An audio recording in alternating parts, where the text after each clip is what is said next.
Hey everybody, just want to do a quick video on our Starlink setup. So here is what we ordered. We did order the RV version of Starlink. It comes with the floor stand that you can go put out on the ground. It comes with a dish itself with the pole. It comes with a about 75-foot cable, and it also comes with the router, which is not pictured here. The router I have currently installed within our RV. But essentially, you put the stand out on the ground with a clear enough view of the sky. You mount the dish into the stand, and then you run the cable into the RV where your power and your router is. You plug the dish in, you power up the router, then you download the Starlink app, and then you go through basically the initial configuration. You put your username and password in there, the name of your Starlink, so on and so forth. And I do have a short video that kind of goes over the app, the Starlink app, and some of the features that are within. There's a really cool feature in there, a visibility feature where while you're setting up the Starlink, you can walk the area that you think has good coverage and use the app, and then it allows you to get perfect placement of that dish. So the Starlink app is super helpful. But okay, so here is the Starlink router.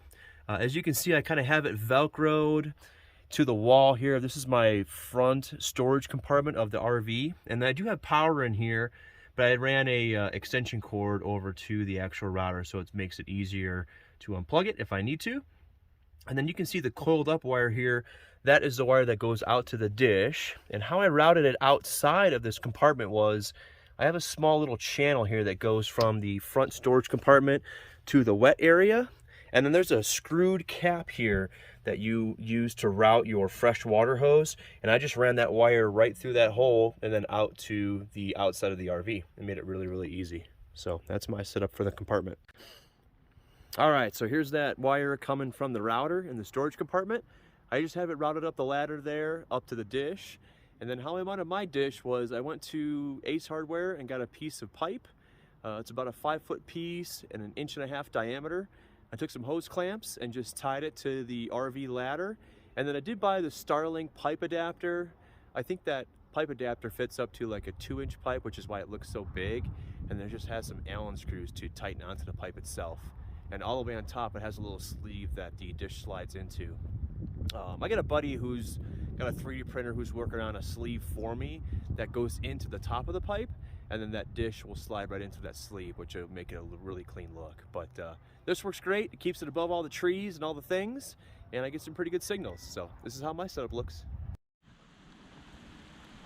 Okay, this is the other dish setup that I typically use.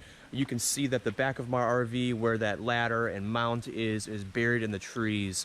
Starlink favors the northern view of the sky, and I just was not getting any signal there. So I just stretched that cable out over to the dish, mounted it on the floor stand itself, and now it has a nice clear view of the northern sky, and it's been working great so far today. Throw a couple of safety cones in there so the kids don't run it over and break it. Good to go.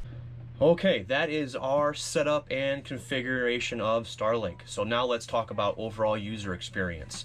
We've been on the road now for about 3 months. We've been in Arizona, Colorado, Montana, all the way to Missouri, Illinois, and now we're in New York, and obviously traveling all the places in between. We've been using it full time, and it has been working awesome for us.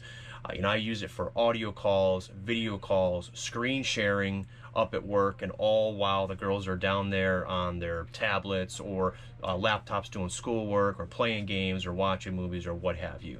We really have had little to no issues. I think the biggest challenge with Starlink is making sure that it has the good view of that northern sky.